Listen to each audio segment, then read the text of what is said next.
Hi friends, welcome to my YouTube channel. ఈరోజు నేను చెప్పబోయే మూవీ రివ్యూ వచ్చేసి స్వాగ్ మూవీ రివ్యూ. ఇది కథ ఇలాగుంది.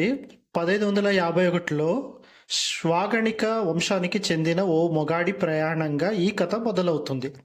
మాతృస్వామ్య కుటుంబంలో అణిగిమణిగి ఉన్న శ్వాగణిక వంశానికి చెందిన రాజు అంటే శ్రీ విష్ణు పురుషుడి ఆధిపత్యం కోసం ఆరాట పడుతుంటాడు. తన వారసత్వం కొనసాగాలని బలంగా కోరుకుంటాడు.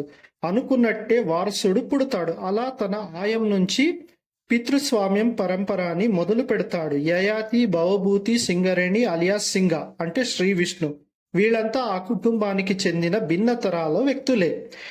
యయాతి బహుభూతి పురుషాధిక్యం కోసం చేసిన ప్రయత్నాలతో ఆ కుటుంబంలో ఒకరితో మరొకరికి సంబంధాలు తెగిపోతాయి. ఈ వంశానికి చెందిన ఖజానా దక్కాలంటే నేటి తరానికి చెందిన వారసుడు ఎక్కడున్నాడో కనిపెట్టాల్సి వచ్చిన పరిస్థితి వస్తుంది. అందుకోసం ఎస్ఐ భూపతి చేసిన ప్రయత్నం ఫలించిందా? ఖజానా ఎవరి సొంతమైంది? ఈ కథలో విభూతి ఎవరు?